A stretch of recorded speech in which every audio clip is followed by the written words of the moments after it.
Please welcome the President of the German Marshall Fund, Dr. Karen Donfried.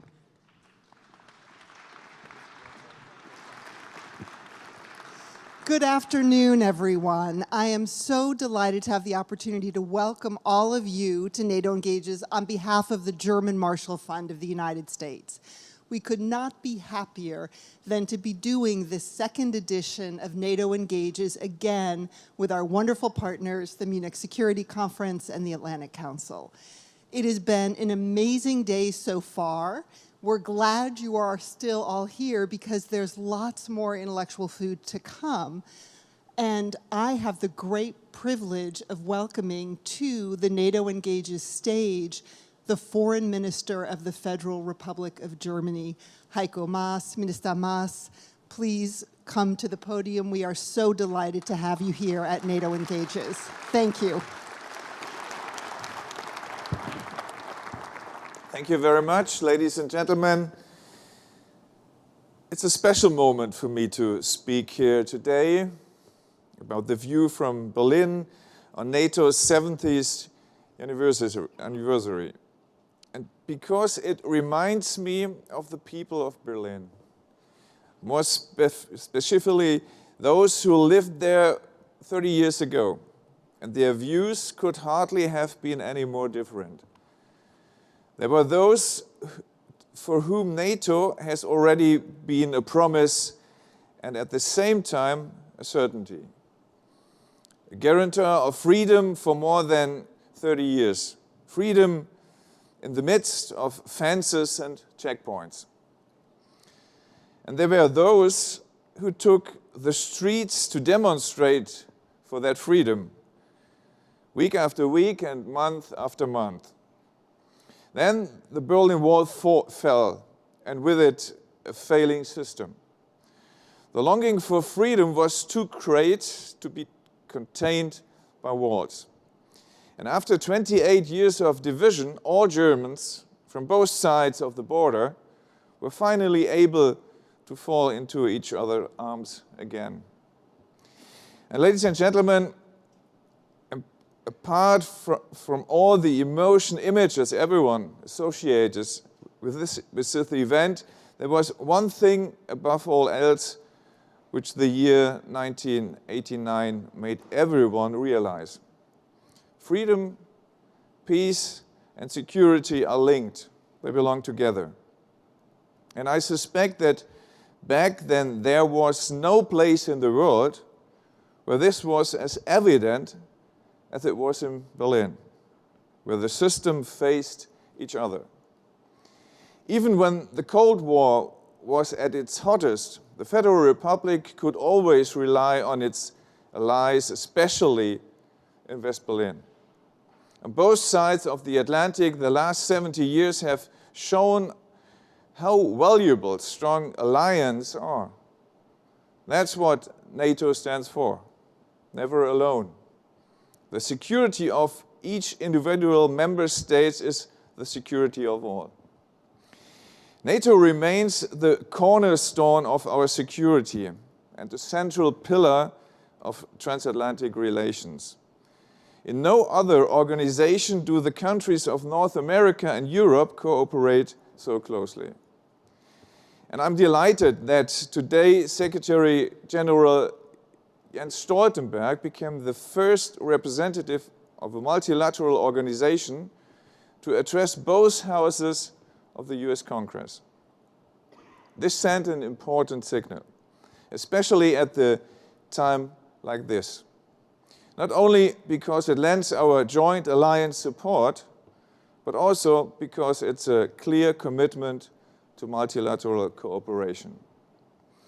And by the way, the German Bundestag will honor the 70th anniversary of the North Atlantic Treaty tomorrow and send a clear message that Germany wholeheartedly supports the NATO alliance. We will stand by our commitments. And I know that our budgetary process is sometimes difficult for outsiders to understand, and believe me, not just for them. However, We made a firm commitment to invest more money in defense, and we intend to keep our word. We in Europe know that we cannot take our security for granted. We have to shoulder responsibility in order to continue safeguarding it in our own interest. That's why we've reversed the falling defense expenditure trend. Since 2014, we have increased our defense expenditure by almost 40%. And our defense expenditure will continue to rise. By 2024, it will reach 1.5% of our GDP. But burden sharing is more than defense expenditure. Anyone asking about burden sharing must look at the entire spectrum of resources, capabilities, contributions to NATO operations and alliance defense. Following the attacks of 9/11, when NATO invoked Article 5 of the Washington Treaty for the first and only time, we demonstrated our solidarity with our American friends. No, we are the second largest troop contributor in Afghanistan, and we are making substantial contribution to other NATO-led operations too. Alongside the United States, Canada, and the United Kingdom, Germany is one of the 4 framework nations of the enhanced forward present. And our Eurofighters are helping to police the airspace over Estonia. We have demonstrated our readiness to shoulder responsibility by taking over the command of NATO's very high readiness joint task force this year. And we're building a new NATO command center in Ulm. We're the only country apart from the United States doing this as part of the NATO command structure reform. These decisions have provoked heated discussions in our country. And these debates are necessary in the view of Germany's history. Instead of only talking about ability or willingness to honor commitments with the alliance, we should also make one thing clear. NATO may be a security alliance, but above all, it's an alliance of values, and it has a political function. We therefore have to rise to the challenge of upholding NATO as an alliance which shares and defends common values. Those values set out in the preamble of the Washington Treaty: peace, freedom, democracy, and the rule of law. Only those who are united internally can present a strong united front on the international stage. And we urgently need this. One of the reasons why NATO is the most successful defense alliance in history is because it has always successfully adapted to changing conditions. The 360-degree view of possible threats has replaced the front between East and West. And most of today's challenges are global and don't stop at national borders, and new technologies are changing warfare. In the age of big data, the wars of the future will be partly won by megabytes rather than megabombs. And we face attacks in cyberspace, weapons in space, terrorist threats from many different directions. And the view from Europe's backyard isn't encouraging at this moment, especially when we see Russia. When we see Russia having a new nuclear weapon in the direct neighborhood of NATO's borders, contravening the INF Treaty, which is of particular importance to us Europeans, carrying out the attacks in Salisbury and bringing in question of war and peace back to the European continent with its military intervention in Ukraine 5 years ago. We are aware of the concerns of our Eastern and Central European partners in particular, and we take these concerns seriously. That's why NATO took action, and we Germans have assumed responsibility, especially at a time when Russia is repeatedly trying to test our unity.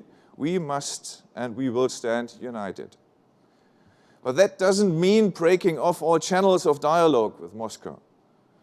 When the security environment is changing for worse, government systems break down and tensions increase, refusing to engage in dialogue is not an option. I'm therefore working to ensure that the NATO-Russia Council convenes regularly and that the dialogue doesn't break down at the military level.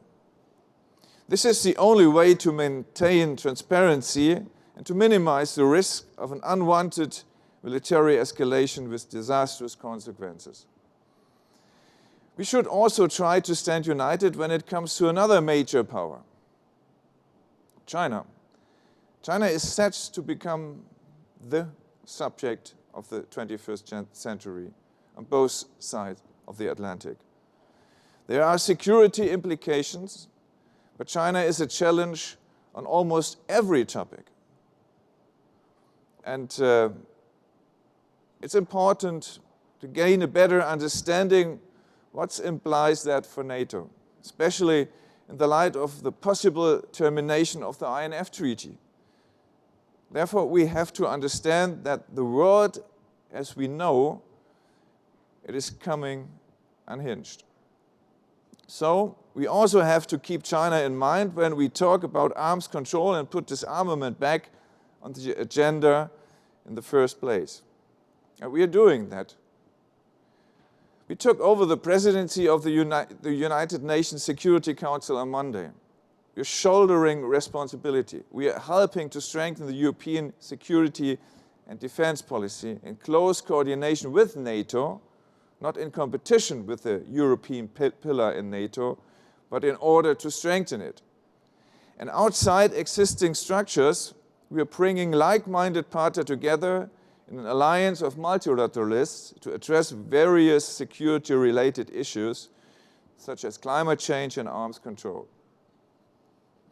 Lasting security is created when we dovetail civilian and military resources, when we strengthen conflict prevention and consolidate humanitarian assistance, stabilization, and development cooperation.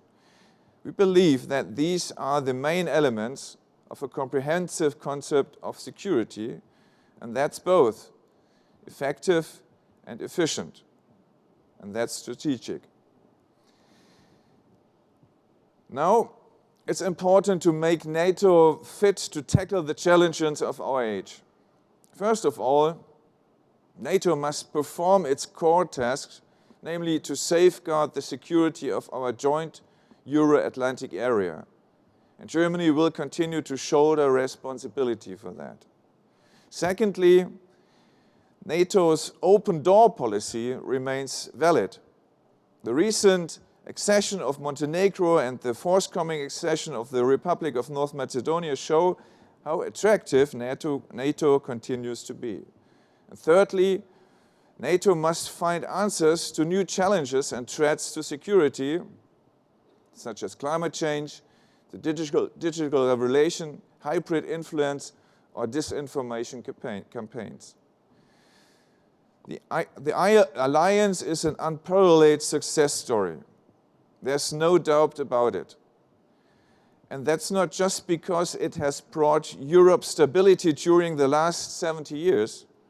Rather, it's because it is transforming and tackling new challenges.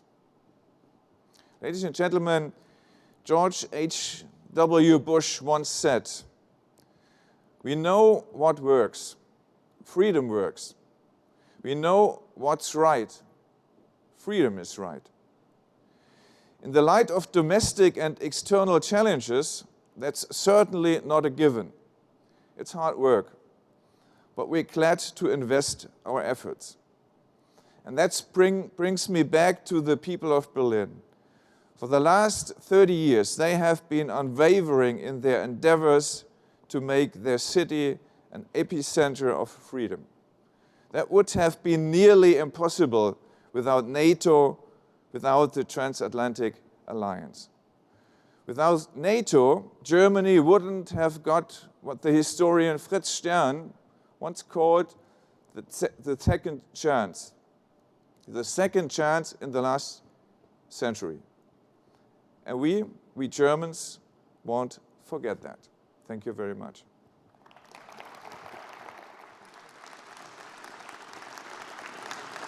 Minister Maas, thank you so much. And I just want to note it's wonderful that you have two of your incredibly impressive ambassadors, Emily Haber, the ambassador to the US, and Hans-Dieter Lucas, the German ambassador to NATO, here with you. And I was struck by three themes that came through in your remarks.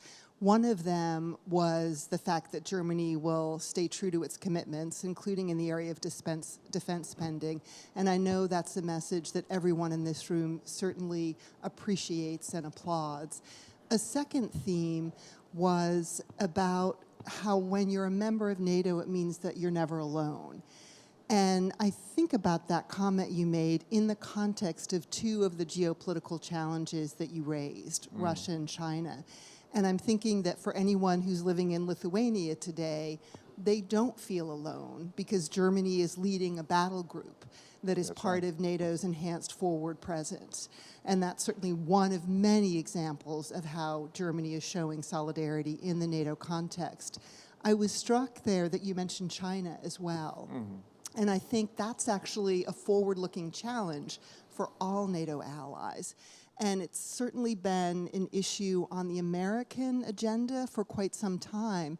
But it's striking now to see Europeans becoming much more aware of the security challenge that China presents. And I noticed the EU strategy paper talking about China as a systemic rival. And when we think about the strategic investments China's making in Europe through Belt and Road, when we think about the challenge of digitalization and Huawei's 5G, I do think that NATO allies engaging more on China is critical. And then just a final point that you made, which is NATO is a military alliance, it's a political alliance, and in both of those contexts, it's an alliance based on values. And that surely is what sets NATO apart. And NATO has adapted over these 70 years in terms of its missions, in terms of its memberships, but we're not adapting those values, because those are at the heart of what we believe. And I think that commitment is what will ensure that NATO endures. Please join me again in thanking Minister Maas for joining us. Thank you very much. And I fully agree with everything you said.